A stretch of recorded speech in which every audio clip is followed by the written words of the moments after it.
तर आपण जी कारल्याची भाजी आज बनवणार आहोत तर ती अजिबात कडू न व्हावी याच्यासाठी काही ट्रिक्स पण सांगितलेल्या आहेत। त्या ट्रिक्स तुम्ही वापरून कारल्याची भाजी करू शकता। तर ही कारल्याची भाजी कडवट चव असलेली असते आणि मधुमेही लोकांसाठी कारल्याची भाजी अतिशय उपयुक्त असते। तर याच्यामध्ये फायबर्स असतात, त्याच्यामध्ये आयरन असतं, याच्यामध्ये कॅल्शियम असतं, व्हिटॅमिन सी आणि बी असतं, अँटीऑक्सिडंट्स असतात। तर कारल्याच्या भाजीचे असे गुणधर्म असतात। तर तुम्ही मी सांगितल्याप्रमाणे कारल्याची भाजी करून बघा, अजिबात अशी कडू कारल्याची भाजी होणार नाही आणि आपल्या आरोग्यासाठीही फायदेशीर अशी ही भाजी आहे। तर तुम्ही नक्की कारल्याची भाजी करून बघा माझ्या ट्रिक्स प्रमाणे। तर आज आपण बनवणार आहोत कारल्याची भाजी। तर अशी एकदम पांढरे कारले आपल्याला मिळालेले आहेत भाजीवाल्याकडे। तर आपण छान अशी कारल्याची भाजी बनवणार आहे। तर त्याच्यासाठी मी ही कारली पाण्यात भिजत ठेवलेली आहेत, म्हणजे कारली काय होतं स्वच्छ धुवून होतात आणि नंतर मी ती पाण्याखाली स्वच्छ अशी धुवून घेणार आहे, सुकून घेणार आहे आणि नंतर मग आपण कारली कापून घेऊया। तर आता आपली कारली स्वच्छ अशी धुवून घेतलेली आहेत, काढून घेतलेली आहेत मी पाण्यातून आणि ड्राय पण झालेली आहेत। तर आता आपण ही कारली कट करून घ्यायची आहेत आपल्याला। तर आता हा शेवटचा भाग आपण काढून टाकायचा आणि नंतर आपण अशा वांगी जशी चिरतो तसं त्याला चिरून घ्यायचं। त्याच्या परत आपल्याला 4 फोडी करायच्या आहेत आणि त्याच्यामध्ये ज्या बिया असतात त्या बिया आपल्याला काढून घ्यायच्या आहेत। पूर्वी नव्हते बिया काढत, पण आता मुलं काही बिया खात नाहीत, त्याच्यामुळं आपल्याला हे सर्व बिया अशा काढून घ्यायच्या आहेत। तर मी सर्व कारली कापून झाल्यानंतर तुम्हाला दाखवते अशा। तर आपण इथं हिरवी कारली घेतलेली नाही आहेत, पांढरी कारली घेतलेली आहे। तर पांढरी कारली ही कमी कडू असतात, हिरवी कारली जास्त कडू असतात। तर आता आपण याच्यामध्ये भरण्यासाठी मसाला घेतलेला आहे।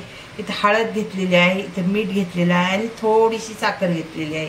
आता आपण हे काय करणार आहोत, मिक्स करून घेणार आहोत तिने आणि हे कारल्यामध्ये आपल्याला भरून घ्यायचं आहे।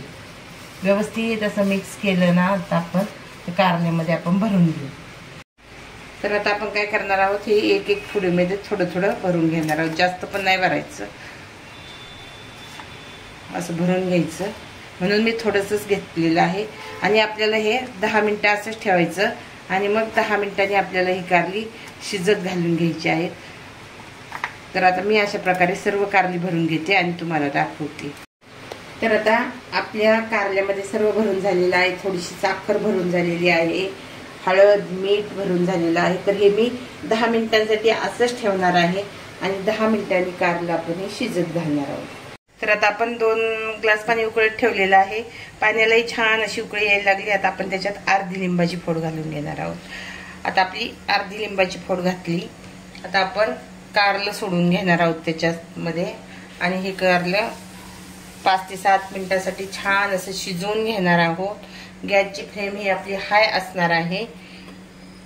आता आपली सर्व कारली झालेली आहेत सोडून आणि ह्या कारल्याला एकदा उकळी आली की आपण त्याच्यावर झाकण ठेवून घेणार आहोत आणि मग 10 मिनिटांसाठी शिजत ठेवणार आहोत।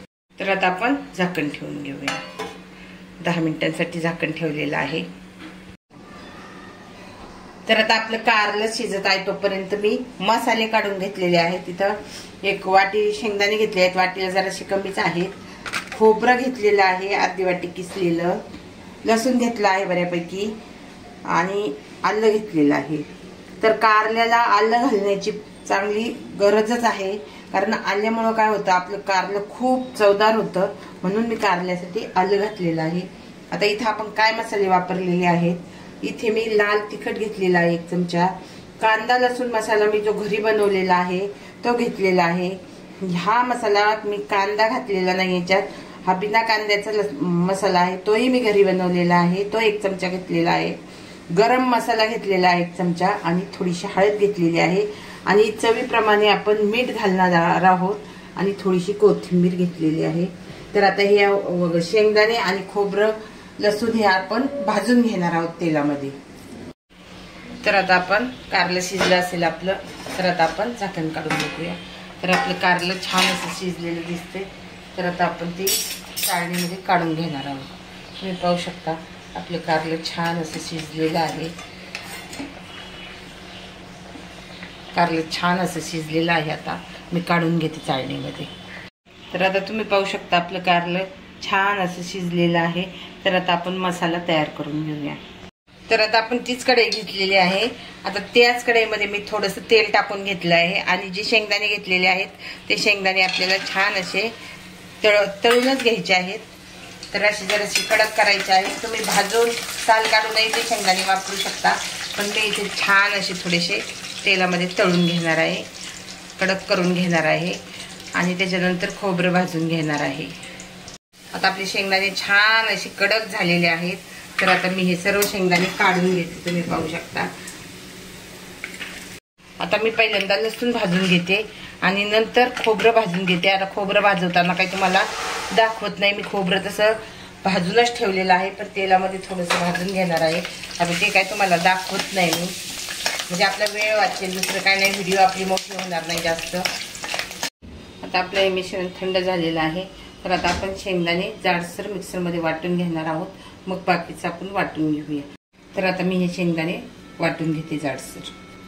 आता आपण याचा जाडसर असा कूट करून घेऊया. तर आता हा शेंगदाण्याचा कूट मी काढून घेते. जाडसरच कूट केलेला आहे. कारल्याची भाजी करताना नेहमी शेंगदाण्याचा कूट हा जाडसरच केला पाहिजे.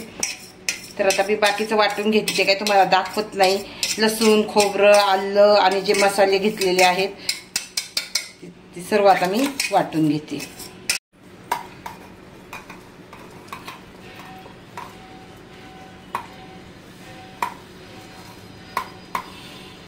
आता याच्यामध्ये आपण थोडीशी कोथिंबीर घालून घेणार आहोत. जे सर्व मसाले घेतले आहेत तेही मी याच्यासोबत घालून घेणार आहे आणि मीठ घालून घेणार. मीठ जरा कमी घालायचं, कारण आपण कारल्यामध्ये पहिल्यांदाच मीठ घातलेलं आहे, त्याच्यामुळे आता मीठ घालताना जरासं त्याचा वापर आपण काळजीपूर्वक करायचा आहे. नाहीतर काय होईल, कारल्याची भाजी आपली एकदम खारट होईल. तर आवडी म्हणजे जास्तही मीठ घालायचं नाही. तर आता मी हे वाटून घेते. तर आता छान असं आपलं मिश्रण मसाला बारीक झालेला आहे. आता हा आपण सगळा एकत्र असा मिक्स करून घेऊया कुटामध्ये. छान असं आपण मिक्स करतोय आता.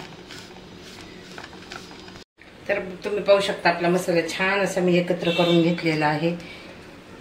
आता त्याच्यामध्ये जी आपण कट करून घेतलेली कोथिंबीर आहे ती आपण थोडीशी वाटणात ते घातलेली आहे आणि आता थोडीशी मसाल्यात घातलेली आहे, ती पण आपण अशी छान अशी मिक्स करून घेणार आहोत.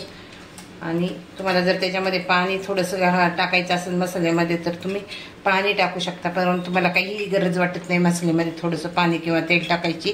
तर मी असंच हे कारल्यामध्ये मसाला भरून घेणार आहे. तुम्ही पाहू शकता आपल्याला जेवढा मसाला भरता येईल तेवढा असा दाबून कारल्यामध्ये मसाला भरून घ्यायचा आहे. आता सगळ्या कारल्यामध्ये मी असा मसाला भरून घेते. तुम्हाला जेवढा मसाला भरता येईल तेवढा मसाला भरून घ्यायचा आहे. काय झालं, तर आता आपला सर्व कारल्यामध्ये मसाला भरून झालेला आहे. आता मी गॅसवर कढई ठेवलेली आहे.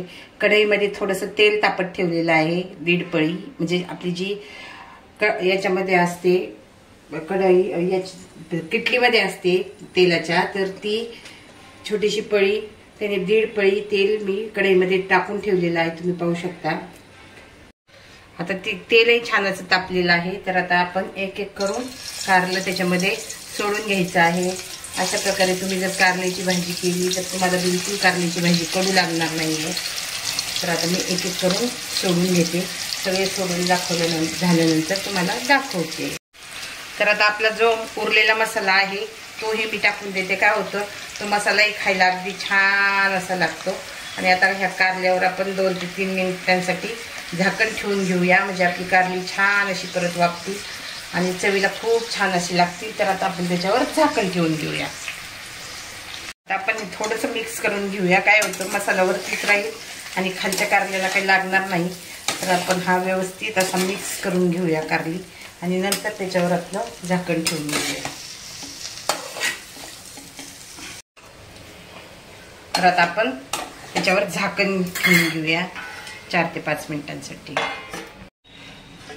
आता तुम्ही पाहू शकता आपल्या कारल्याच्या भाजीला किती छान अशी वाफ आलेली आहे. आता आपली कारल्याची भाजी खाण्यासाठी रेडी झालेली आहे. तर आता मी गॅसची फ्लेम बंद करते. तर अशा प्रकारे आपली कारल्याची तर अशा प्रकारे आपली कारल्याची भाजी रेडी झालेली आहे। तर मी तुम्हाला ही पांढऱ्या कारल्याची भाजी करून दाखवली आहे। तर ही जास्त कडू होत नाही आणि मी ज्या पद्धतीने कारल्याची भाजी केली त्या पद्धतीने तुम्ही कारल्याची भाजी करून बघा।